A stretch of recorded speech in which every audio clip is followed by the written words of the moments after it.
God commanded Noah to take more of the clean animals onto the ark, specifically 7 pairs, males and females, of every kind of clean animal and bird, but only 1 pair, male and female, of every kind of unclean animal. This ensured enough clean animals survived the flood for future purposes, while still preserving all kinds of life. The primary reasons for the extra clean animals were practical and religious. After the flood, Noah offered sacrifices to God, Genesis 8:20, and only clean animals were suitable for sacrifice. And the extra numbers allowed for some to be used in offerings without wiping out entire kind species, while unclean animals, not used for sacrifice, only needed pairs to repopulate. The Bible does not explicitly define the criteria for clean versus unclean animals in Genesis itself, because the full dietary and ritual laws come later in Leviticus 11. However, the same Hebrew words for clean, tahor, and unclean, tame, are used in both Genesis and Leviticus, indicating the categories were consistent. Later, in Leviticus 11, God provides the detailed guidelines, which retroactively explain the earlier distinction. Clean land animals, suitable for eating and sacrifice. Those that both chew the cud and have completely divided, split hooves.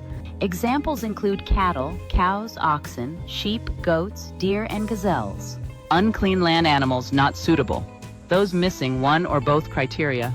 Examples include pigs, split hooves but don't chew cud, camels, chew cud but no split hooves, rabbits, hares, rock badgers, hyraxes, dogs, cats, horses, donkeys, rats, and reptiles, amphibians like lizards, snakes, and moles.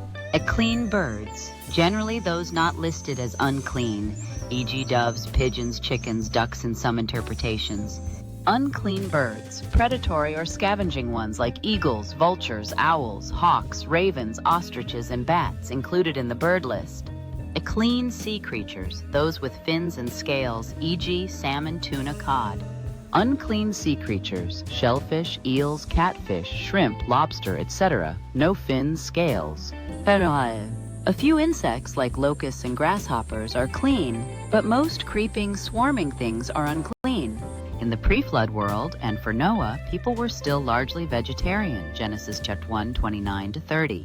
Meat-eating permission comes explicitly post-flood in Genesis 9:3. So the clean, unclean distinction in Genesis 7 was not primarily about diet at that moment. It was about suitability for worship sacrifice, which had been practiced since Abel in Genesis 4, and God's established order.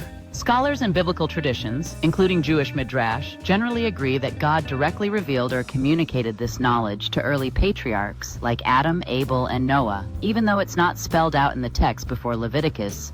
Noah knew the difference because God told him, or it was part of pre-flood divine instruction.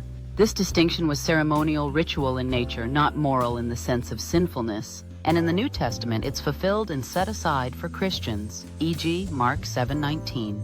Acts 10:15, Romans 14:14, where all foods are declared clean.